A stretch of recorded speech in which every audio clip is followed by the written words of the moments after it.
In a little bit of time out of your busy days. So maybe, and the mics should be hot, so you should just be good to go. Hot. So maybe a good place to start, Max, if you don't mind, maybe just give quick overview. I think many of the people in the audience have heard of Lessonly. I've certainly heard the name before, but maybe give a bit of an overview of what you guys do, your customers, and what kind of the founding inspiration was for Lessonly. Sure, thank you.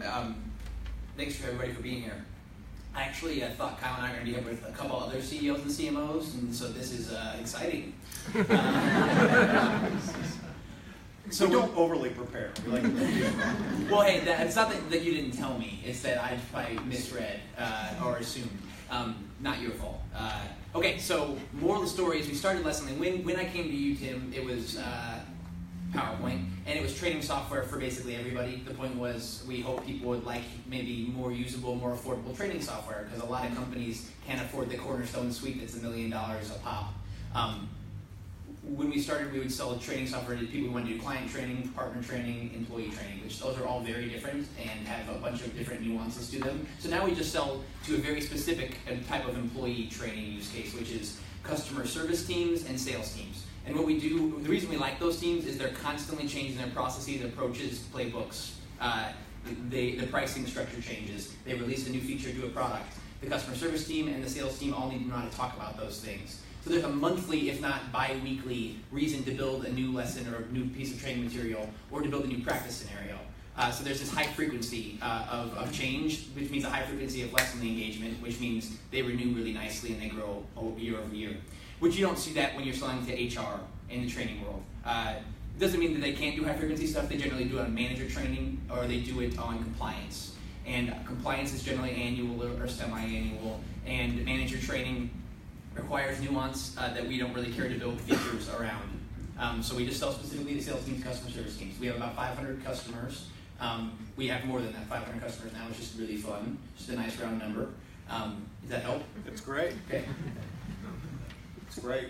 And maybe, Kyle, you could scoop up with introduction of yourself, kind of your journey and ending up at Lessonly. You ought to tell them a little bit about Yellowship too, maybe.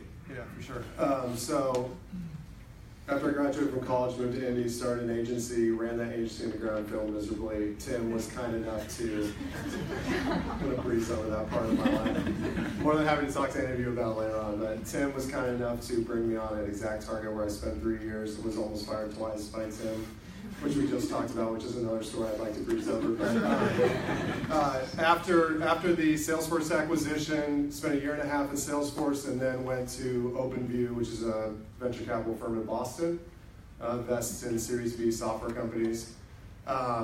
Spent 2 years there, and then Lessonly was a portfolio company of OpenView, and my wife and I and our small child wanted to get back to Indianapolis, and Lessonly was hiring a marketing leader, and it was the next step in my career that I wanted to do that, so it made complete sense with OpenView being a major investor in Lessonly, and being an indie in a high growth company. So that's the Perfect. That's great. And in terms of stage, you're closing on $10 million-ish in sales, or just give the group kind of a rough size of how many sort of employees and that is close. Okay. That's close. Perfect. Yeah, and we're at 80 people as a team. Cool. So when I think about, maybe to kind of tee this up, when I think about from where you started, and is Mitch Causey here? I don't know. Okay, so he just had a new hire start, so he's got things. Busy. So Mitch was the original marketing leader at Lessonly, did an amazing job. And one of the things I'm curious of is different leadership types needed at different stages. Yeah. When did it occur to you, or what was kind of the tipping point that made you say, you know what, we really need to bring in some additional horsepower into marketing and really bring on a CMO that led to the recruiting of Kyle? Yeah, I love that story because it shines a light on just how self-aware and selfless Mitch is, and also how you don't want to give somebody a title too early that maybe predicts their future when you can't guarantee they're going to get there. So that was really good feedback that I got from one of our board members, Mike Fitzgerald. He also helped me start the company, and he gives me a lot of good feedback, which is don't use titles willy-nilly. So we gave Mitch a director of marketing title, which meant there was some room, to be, now he's a senior director, and then there was the VP level and there was the CMO level. But what ended up happening is Mitch was the perfect person to start and build, and when he got to the point where we were like, hey Mitch, we need you to deliver this much revenue next year that's directly attributed to marketing, he said, I can do that, I just can't do it next year.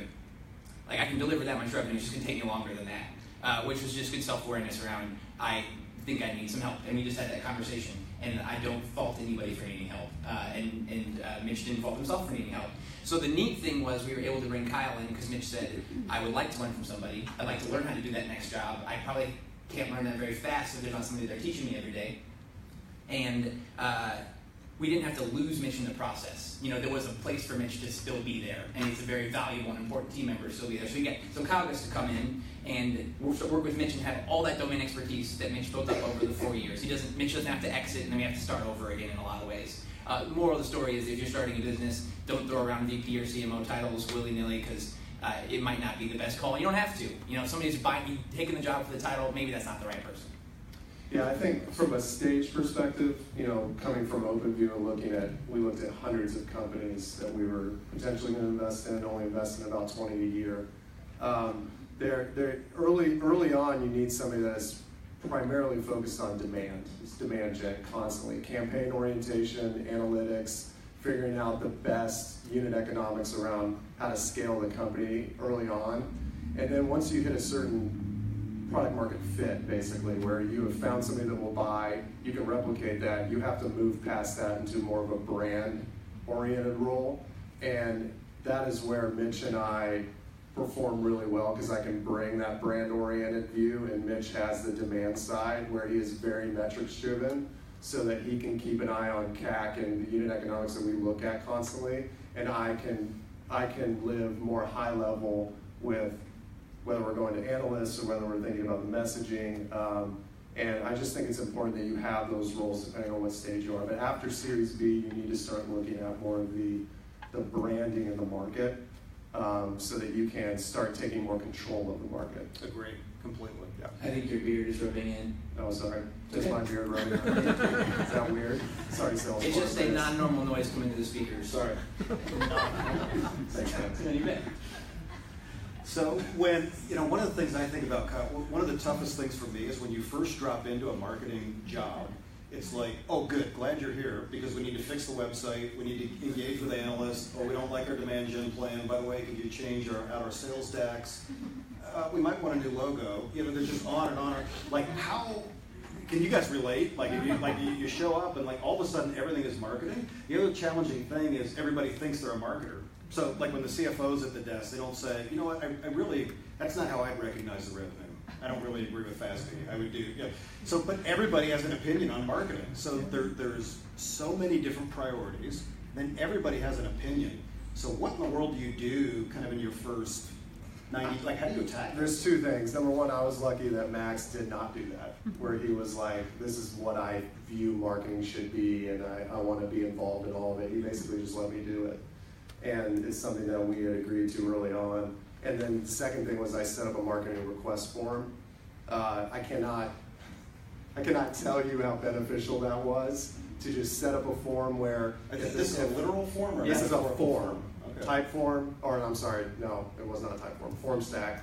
We're using form stack, and whenever a salesperson walked into the marketing room, we basically said, did you fill out the form? And most of the time, they would just turn around and walk out. Because they would constantly come to the team saying, I need this slide change, or we want to do an event here. And if you put a form in front of them, it makes them think about if they want to spend 10 minutes filling out the form. And then they either will go do it themselves, which we don't really want most of the time, or they will think about it a little bit longer.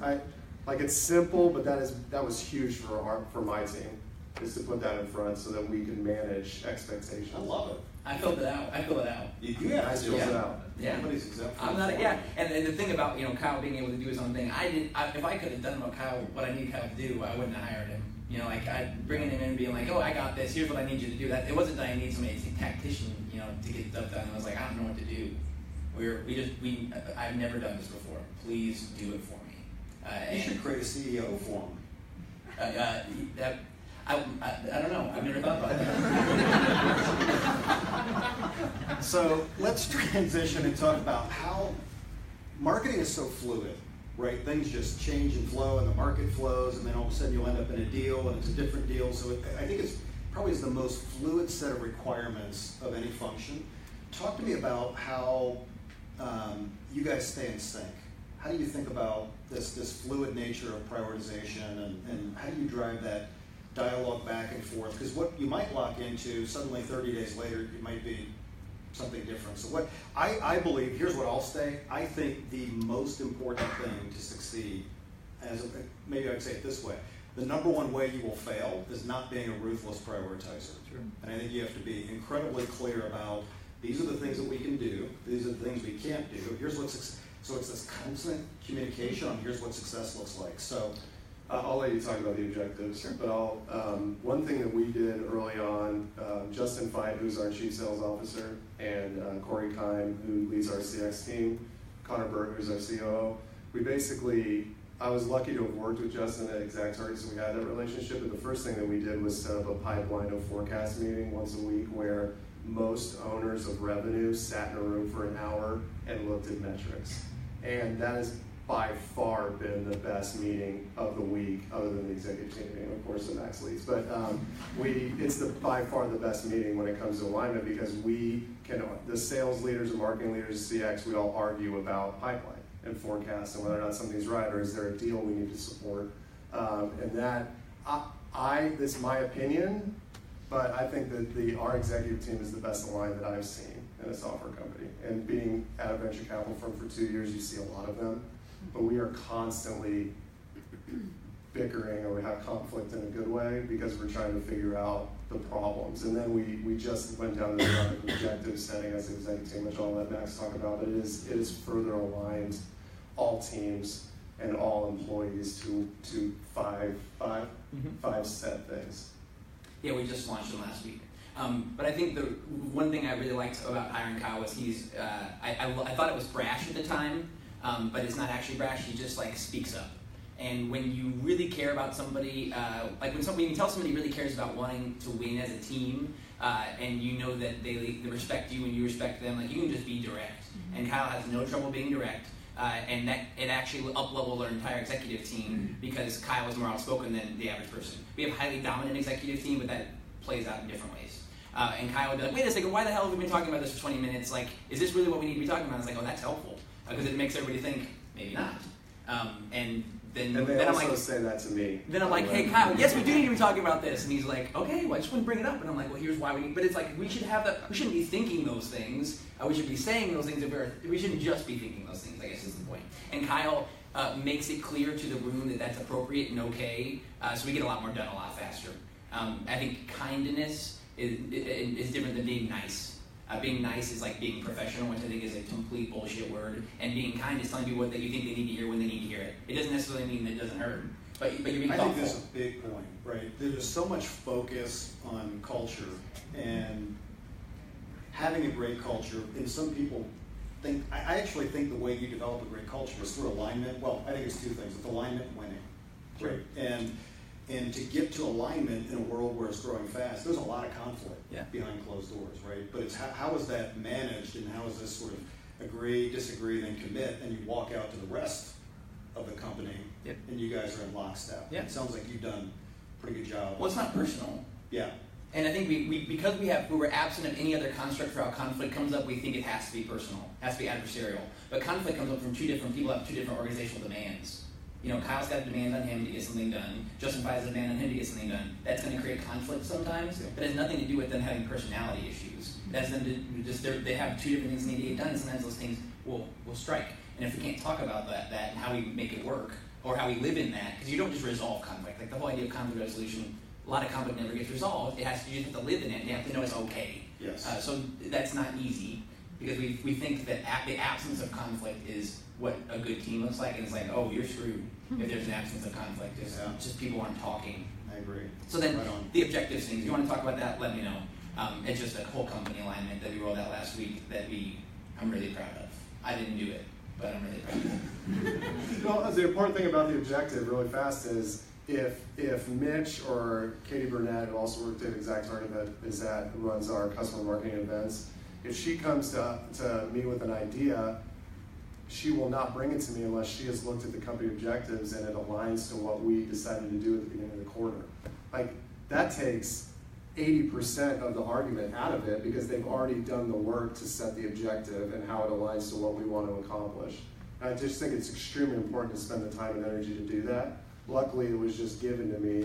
Connor and our VP of talent, Megan, did it, and we rolled it out as a company, but I can't imagine doing it any differently now that we've done it. So I'm hearing 3 key things. Like, one of them is CEO top down really agreeing on what are the objectives while getting and Connor drove, we debated them, but Connor drove the whole exercise. Because he's the operational revenue side guy. I got mostly focused on product and talent. So, most of the stuff's revenue is like run the business. But yeah, so we have these company goals, then departments create their own goals that roll up to those company goals. Then individuals have personal commitments that are their ways of driving forward any department goal that they're in. And then there's one about me commitment that's like, what personally do you want to do outside of work? How do you want to grow outside of work? So factoring kind of the whole person. Cool. But it all rolls up to what the hell do we want to get done this year? So what I like about that is you're staying focused on outcomes, not activity. And I think one of the tendencies for us to get really spun up on activity, but I did this, I did this, I did this. Sure. And what's most important is driving of outcomes and how they fit into the overall strategy. Yeah, well, we got to resist the dopamine hit. Because like when you check out something on the to-do list, that's the dopamine hit, and I like, in the absence of objectives, I'll default to a tactic. So do you, if you're managing, are you one of the people on a to-do list? If you actually do something that's not on your to-do list, will you write it down just so you I love that. Down? Yeah. I figured that. Yeah. So, for better or worse, I love that. Yeah. Yeah, I can see that. So you're more of a product-focused CEO, fair to say? Yes. Initial, and I'd so like to coming think into so. this, yeah, I think so. And certainly on talent and culture. How do you define success for marketing? So Kyle and his team, how do you know, how do you decide how to set budget? How do you know if they're winning? How do you... I do none of that. We have a finance person and Connor, our chief operating officer, who do all of that. And they come to me like, what do you think of this? And I'm like, you guys are doing a great job. He's not giving himself enough credit. But I really don't. I don't do any of that. I will look it over and say, I approve this and I will take responsibility for it if it goes to hell. But finance, metrics, that's Brian. He's our VP of finance. He's operational strategy. He's very savvy there. He's great at it. He just needs to come to me and be like, what do you think of this? And I'm like, well, what are the implications of these things? And he has good answers, or he doesn't. And if he doesn't have good answers, he's like, I'm going to go keep working. But I'm not doing the job. So Kyle, they set up these budgets without me. They're like, here's what marketing thinks you do next year, Max, what do you think? I'm like, tell me how you got there. Sounds like a very smart thing. But it is, I don't need to do all that. It's really nice. You make it, is it that easy, Kyle? Yeah. It's not yeah, it's not lying. It's telling the truth. I think that what the way we view and what Max spends a lot of time on is the branding and the message of Lessonly, and how are we. Max and I talk a lot about how we're trying to transform the way that people do work in business, and that's why Lessonly exists. But we are constantly talking about how to evolve that message to the market. And once we have that message, Max is the one going out and doing the speaking and being the thought leader of the company. So when it comes to marketing Lessonly, it's about putting us further on the map. And I keep putting my beard down in my. I know that's all he was thinking when I was talking. It's just a great microphone. Okay, so here's one thing I do when they bring me the budget. I will be like, how is this going to affect the people?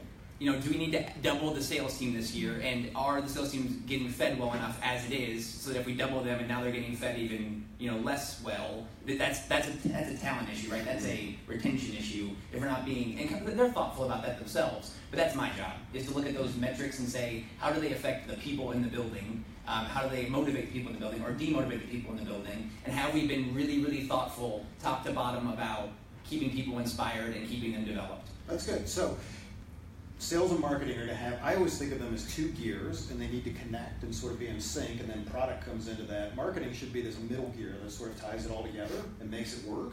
What if sales and marketing never have disalignment, right? Yeah, at least I get you. Right. I get you. So sales leader comes in. This would never happen with Justin, right? Because I'm sure you guys enjoy a great. Marketing's not doing their job. We're not. You guys. This all sounds great, but then suddenly you miss a number, right? And it's how do you not get into the blame game of, well, we would have if marketing generated enough this or that or leagues or... You model that behavior is unacceptable. So do you push the conflict back down to have them go talk, or what do you do? I think that we debate that in the executive team meetings, or I'm just like, hey, I mean, Justin doesn't come to me and say that, because the first thing I do is, have you talked to Kyle about this? Like, I can help you work through the way you talk to Kyle about it, but Justin's got emotional intelligence, which is the thing, just make sure you got emotional intelligence on the team. There's tests for it. If you're going to hire a new VP of marketing, make sure they have a high degree of emotional intelligence, and a lot of this stuff sorts itself out. But if you got somebody who does not realize that the way they're communicating to one person needs to be communicated differently to the next person because those people interpret and decode things differently, you're hosed. Like, find somebody else. Get that person out of management, make them very tactical. Kyle can do that. He's developed emotional intelligence over the years, and I imagine your son and your wife has helped in a big way. Because when I met Kyle 8 years ago, I wouldn't have imagined there was a ton of emotional intelligence there, and he knows that. Should we talk about how you almost got fired? Do you want to tell the story, or you want me? I think we should. It's a great story. I think we should do it. This is when I didn't have emotional intelligence. And you can develop emotional intelligence. That's the point. So you want me to tell it? Let's go do it. fast. You should. Okay. So I was just hired on to Exact Target. It was my first international trip to go speak at a conference in London. And I was getting on the plane to come home, and a TV that everybody, you have TVs in the back of your seats, and you really look forward to that on long flights because you can watch movies and catch up on them. My TV was the only one that didn't work on the plane, the entire plane. I took a picture of it, shared it on Twitter, and made some crappy comment probably to Delta on why this isn't working. Took off, landed, had 5 voicemails on my phone, a bunch of email. 2 of them were from Tim. And apparently, while we were in the air, our platform had went down, and my tweet was the only one that came through to the head of social for Delta. And Delta was a big customer at the time. They were a very large customer. And he had then emailed Scott Dorsey, and he had then, who's the CEO, he had then emailed Tim. And I had written a book previously, Twitter Marketing for Dummies, so I had a lot of people following me. And it was just not a good situation. I'm pretty sure that I tried to fight it with you because I didn't have emotional intelligence. And thank God Tim didn't fire me. And then I did it again after that with South Bend Chocolate Company. So I've gained a lot of... I feel like wrong. I asked him not to dot Twitter anybody. Like, don't dot at anyone. Yeah. Don't ever do that. Like, when he came out, I was like, please just stop dot Twittering people. I don't do it anymore. That tells you anything. I grew. I'm mature. Yeah. So the point is, Justin and him can debate it out, and they both know that they're trying really hard. There's no lack of somebody being like, well, Kyle didn't show up every day. I mean, they both show up every day. Yeah, and I think it's important to note, if you have the metrics in place, we look at them weekly. So nobody's surprised that somebody didn't hit a number because you're going to know that 6 weeks in advance because we have a forecast. So you have already dealt with everything before the shit hits the fan. And then you can figure out how to fix it once it does. And you're spending that time because you have had the forecast already in place, so you know it's going to happen. Yeah. And I think that keeps everybody, we argue about it weekly. So it's never a surprise when something goes wrong because we already know it's going to happen. So one of the interesting parts of your background, Kyle, was the OpenView piece. So you went from kind of operating role into sort of venture role, and you got to develop a lot of content for OpenView. You did a spectacular job of this. What have you seen in terms of watch-outs for where this go-to-market engine falls apart in sales and marketing? What are sort of the watch-outs? Because that probably gave you a good perspective of things not to do coming in. And when you look at other portfolio companies, like I think one of the biggest things can actually be the tendency to not focus on fundamentals, things like messaging and positioning. And if you don't get that right, and you're not actually going after the ideal customer, then how can you have a proper demand gen plan? But if you don't start with some of the basics, so anything... It's focus. I mean, I'll say that all day long. I don't care what role you're in. If you are lacking focus, it will fail.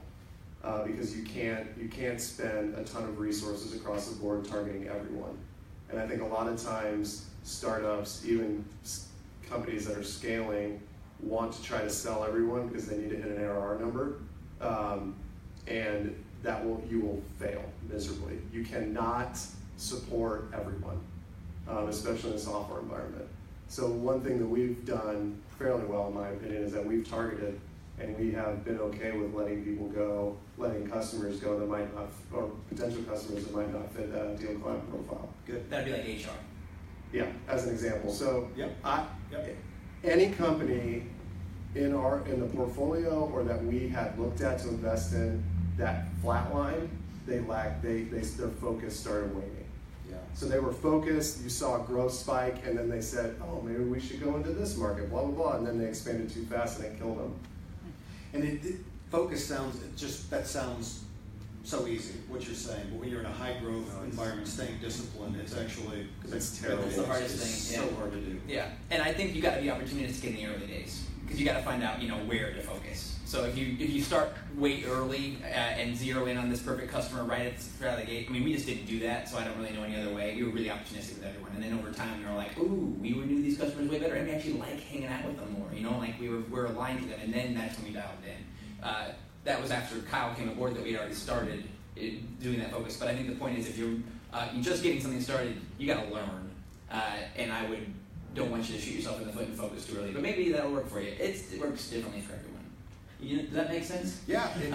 Yeah. If you're creating demand, which we are, yeah. You have to focus. Yes. If you're responding to demand, no big deal. Don't focus all day because let them come, take all takers. But if you're creating demand, which nearly every business creates demand.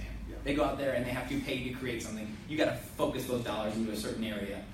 Again, responding to demand. I've never done that before. It sounds great, but doesn't happen often. Doesn't happen very often. Yeah. How many of you guys have questions?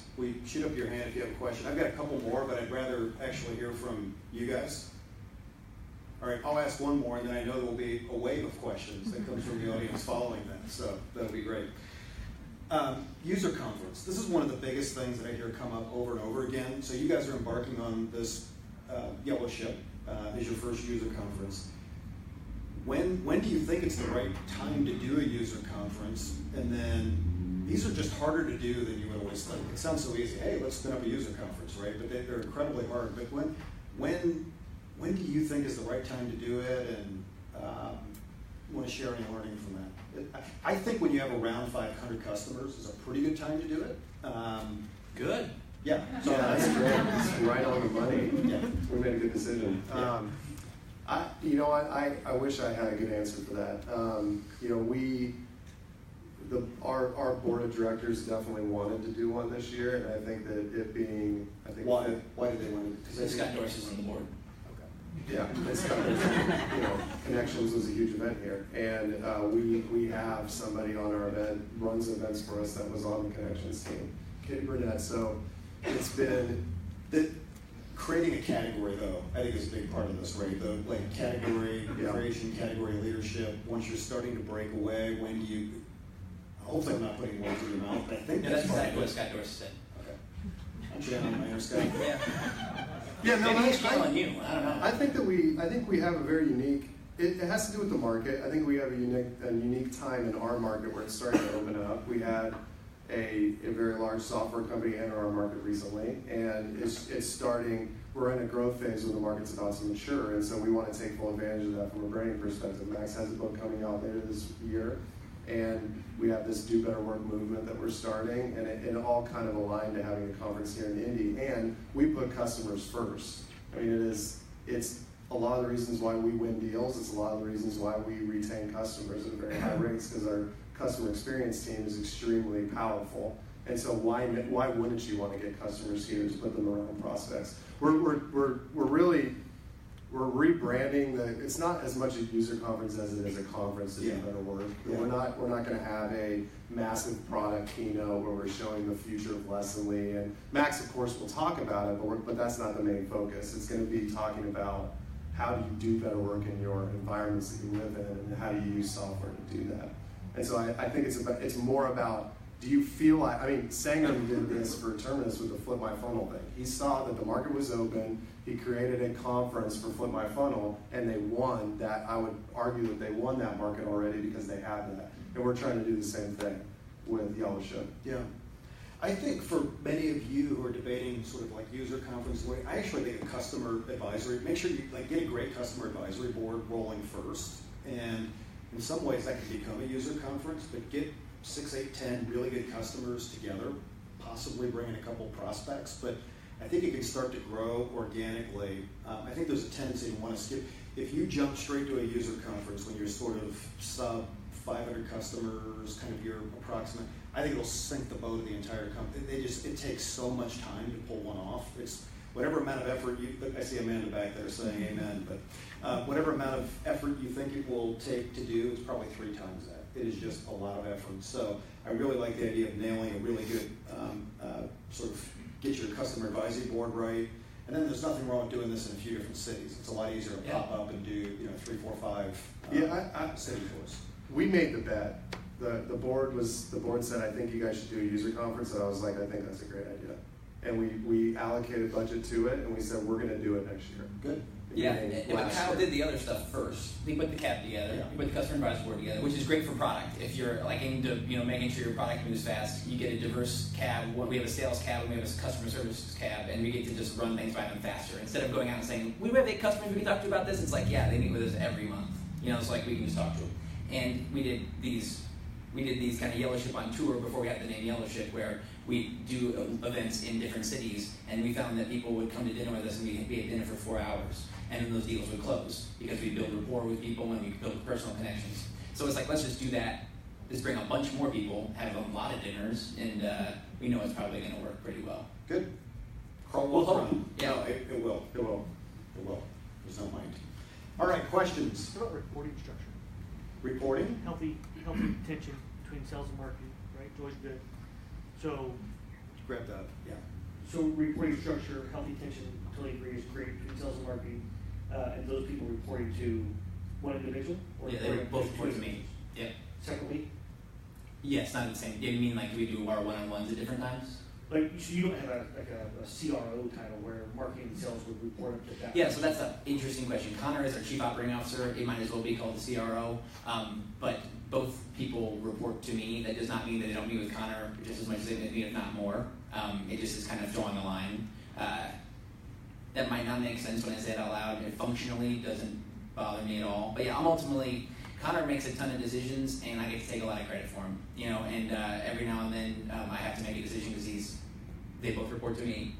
I don't know. Am I missing I like them anything? being kept separate because I think that tension is where the magic is. It's just how do you make sure the tension doesn't turn into unproductive conflict? And if you roll them into one, sometimes that person gets steamrolled if they just completely own the number. Oh, I get what you mean. So like a it's CRO like being like marketing and sales leader as one person. Yeah, I've never seen that. I don't have any experience with that. Sorry. I mean, do you? I've seen it done. It tends to be in larger companies, larger software companies that I've seen. It really depends on the CEO and whether or not they have the ability to lead people. I think you have product CEOs that are not as emotionally intelligent as Max is. So I think it all depends on leadership and what they have the ability to do. Because a lot of co-founders, product leaders, might not want to be that leader, the people manager, which isn't a bad thing. It's just an understanding of what they're good at. So Max happens to have both. So reporting into him, of course, makes the most sense to us as the way. And we have good tension between Connor and I, and between Connor and Justin. And I think that's what makes this thing work the way that it does right now. Yeah, tension's good. To add to that, and maybe also or part of that question, have you seen, sales and marketing both, I mean, obviously for you all, sales and marketing are reporting directly to you or Connor, but what have you seen happen in other organizations where marketing is really under sales or sales is under marketing and they're not side by side? I have not seen it. What have I seen? Like, can you clarify that? What do you mean? Like, what have I seen? Just how they work, or? Yeah, if you've seen it be able to be successful, or what you see as ups and downs. Yeah, I've seen it be. Yeah, I think it's a matter of how you go to market with your product. If you have a product-led type strategy where it's demand, where you're handling demand because you have so many leads coming in. Like a great example is when Shopify launched their enterprise. They don't have a demand gen problem. They have how do we pick the best 1,000 out of the 10,000 leads we got last month. That, in my opinion, is when a CRO role makes the most sense because you have sales and marketing working in alignment constantly because you're not having to brand anything, you're just having to deal with all the demand. Product-led companies like Typeform, there's tons of them. Datadog is another example where it's more about handling demand than it is creating it. And I think that's where a CRO role makes the most sense. You also see CRO roles that are customer experience and sales, because customer experience or customer success has a revenue number as well. And like HubSpot had a CRO, they might still have a CRO role, but they had customer success and sales under the CRO because it's revenue, and then they had a CMO, Mike Volpe, who was brand and marketing. Yeah, I'd say that there's no right way to do it except the way that works for you as you go, and that is probably true for everything. Yeah. I think one thing, I think the head of sales has probably the hardest job in the company in many ways, because you're only as good as your last quarter. And one thing I have seen is when you roll marketing under sales, the tendency of a CRO might sub-optimize decisions to make them right. I'm going to add 2 reps this quarter because I have to hit the number, but I'm not going to invest in marketing programs that are going to pay off 9 months from now. So you can sub-optimize some of the trade-offs and not invest as much as you need for the long term. Not always, because there's some pretty strategic CROs that are out there, but that can happen just by nature of their incentive system. They just seem like wildly different disciplines. They're different. So I would be very skeptical of somebody who's like, I'm great at both. The hunt, it's an expensive hire. So what a lot of people think, can we just have one person run it all? Is kind of a tendency, but I do think it's hard to do. Does that help? Mm-hmm. Okay. How are you in time, Jackson? You got 10 minutes. 10 minutes, okay. This is really fun. Thanks for being here. I don't think we have another one. Yeah, so I appreciate the feedback you guys are obviously providing us. It's always interesting for me to also learn from the mistakes. Like, do you guys have any stories of mistakes that you guys have made along the way? Sorry if we haven't shared any of those. That's like all we should have done, so my apologies. Thanks. I would say, maybe focusing a little late, mistake. Like I said, be opportunistic early, but we probably opportunistic a little too long. Mistake that I have made is thinking that I have to know the answer. That my job as quote unquote leader is to know the answer, and it's actually not that. I exist in the absence of an answer to find one, which really relieves me of the duty of having to fake something. It's totally okay with me looking at Kyle and being like, I have no idea what to do, and he because that models for him, he can say that too. And then Kyle can model that for his people that they can say that too, and you just get clear communication when everybody doesn't feel like they have to know the answer. So not doing that early enough. Or not realizing that early enough. I read it in a book and I was like, damn, that helps a lot. That's a weight off of my shoulders. What else have we done wrong? We've got a lot. It's a lot. For me, it's getting in the weeds. I have the tendency to get in the weeds on projects when I don't want my team involved because I feel like they're too busy. When I get in the weeds, projects fail. Seriously. So I have had to build discipline around that. I'm still not good at it, but we had a situation last year where so that's number one. Number two is I think when you I have a tendency to take a lot of risk, calculated, I would hope, but I like to take risk in marketing because I think it has more payoff than it does failure. But we took a risk last year on a channel where we doubled spend and it had the exact opposite effect we wanted it to. It did not work. We made the same amount of money and spent twice as much. Yeah, so yes, it was not good. And the beauty of that is that we learned pretty quickly and we shifted. And I think I'm putting words in Max's mouth because I believe that he's okay with this as well. And I model this for my team is that as long as you are being proactive and continuously and rapidly improving, I don't care if you fail, as long as you can come to me and tell me why and how you're fixing it. If you don't do that, then you've got a major issue. That's why we fail constantly. We work in 1 week sprints on the marketing team, and we fail weekly. We do conversion rate optimization weekly. So we are constantly trying to figure out what's going wrong or right, and most of the time it's things that are going wrong. Our website I would love to blow up and redo, but you have to do it. It comes back to prioritization. I mean, I could talk all day about it. I also had an agency that I ran into the ground, so if you want to talk about that. I did business before this that never made a dime, and I spent a lot of dimes. So you learn a lot doing that. May I add one quick thing? Please. I used to think problems, you should ask people, you should be like, hey guys, what are problems? You should make it really comfortable telling people that it's okay to tell me what the problems are. But what ends up happening when you do that is you just get a lot of people talking about problems, and it feels like everything's a problem. So maybe like 75% of things are going great, 25% of things aren't, and we're only talking about 25%. Well, cognitively, it starts to feel like everything's a shit show. So the inversion of that is appreciation. What is going well?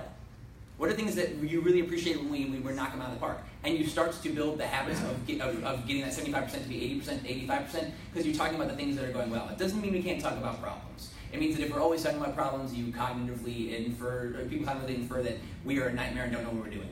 And that's not a great headspace to be in. So for a very long time, I thought I was doing everybody a favor, being like, what are our problems? Let's talk about them. But I just, drained people. And I didn't make up that idea. It's called appreciative inquiry, which is the opposite of problem solving, but you still get the same results. I like that, appreciative inquiry. I'll share with you the things I screwed up just real quick. And we got to cut. Is that okay?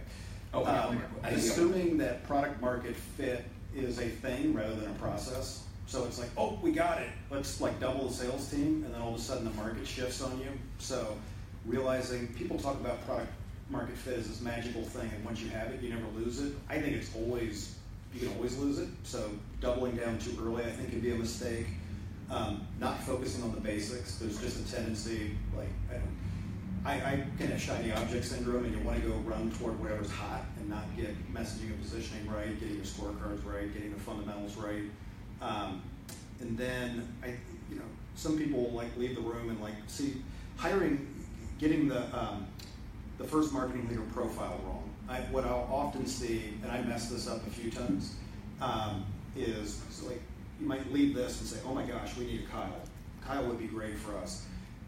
But what you really have to do, I don't think a CMO can do everything, or a VP of marketing, and you need to figure out what problem are you trying to solve for. Do we need a thought leader, kind of brand strategist? Do we need a culture person? Do we need, what demand gen person? Usually the answer is going to be some kind of demand gen to begin with, but getting the profile right so you don't make a mishire and then have that person sort of have an impossible task. And it's situational. The right leader from 0 to 5 million might be very different getting to 10, and then certainly when you get 100, it's different. So just being really clear on what that looks like and realizing it's different situationally. Last one, Resh. Question. Thanks for sharing all of that experiences. Lessonly has a direct sales channel. Yep. Does Lessonly also have an indirect sales channel and indirect or channel marketing? If so, when was that introduced? Yeah, so when you say indirect sales, would that Partners, be referrals or resellers? channel sales? Yeah, we barely have one. And so it's mostly direct sales. And Kyle's attributing 50% of it to marketing. We're getting 50% of it marketing generated, sometimes 60% depending on the quarter, and the rest of it is outbound. And we're building that muscle right now. Okay. Yeah, I think we actually early on at Lessonly we we hired a product. It's a great one. We hired a partnerships person before we focused. So the partnerships person had to partner with every little all the little things I mentioned at the beginning that we worked on. That's an impossible job. When you focus and do, hey, we want 50% of our revenue to come from customer service, then that partner person has a chance. But when you're like, hey, come from anywhere, they have to, that's a nightmare. And that she lived through the nightmare, and now she's our enterprise account executive, and she closes the biggest deals we ever have, $1 million at a time. And so it worked out great, but she had to suffer through that first. But then we found another role for her, which is another good thing to do. Don't let those people get away. But they're really awesome. You just might have given them an impossible task. That's right. Toph's going for a double dip here. Double dipper. Have you figured out the whole sales and marketing tech stack? So like we have this combination of Salesforce and HubSpot and SalesLoft and ZoomInfo and blah blah blah, and trying to track, right? So 50% QLs, rate of your overall, tracking all of that. And I think we're doing a decent job of pulling it all together, but it has been a difficult process to say the least. Any magic bullets later, or we can talk about this offline too. I don't have any magic bullets. We don't have much alignment on tech stacks. I think I'm involved in some of the conversations around SalesLoft and trying to prospect on the sales side. Sixter kind of crosses over on both teams, but most of the time it's what are your goals and what tech do you need to get there, and marketing and sales are pretty much making. If marketing's become more involved on the outbound side because we're doing more account generation for our SDR team, or outbound SDR team. So we've become more involved on the tech stack on that side just because of metrics. We've been looking at metrics and we're trying to figure out how to fix this. We might think a piece of software will help with that. But alignment for us is at the very top. It has nothing to do with the tech stack necessarily. We have a ops team that focuses on Salesforce. Both Justin and I are pretty, because of our past lives, we can use Salesforce, so we set up dashboards and we all use it out of Salesforce. I mean, and then we use Autopilot for marketing automation, and then a ton more. Tech stacks, there's too many. We all know that. And there'll be a good one right now and good one a year from now. It's kind of like pants, they don't always fit if you eat differently. And like markets, the market might eat more or eat less, and the pants stop fitting. And the pants are our product, and so you got to be able to adjust. You got to hem those pants in or expand them a little bit, but it doesn't stay still. And I know you know that. Oh, marketing tech stack. That's a blog post somewhere. Marketing tech, no. Wonderful. So I do want to be cognizant of everybody's time. I think we're about at time. Apologies if we didn't get to your questions. I want to wrap by just saying a big thank you to Dawn and the whole Salesforce team for helping to pull this off.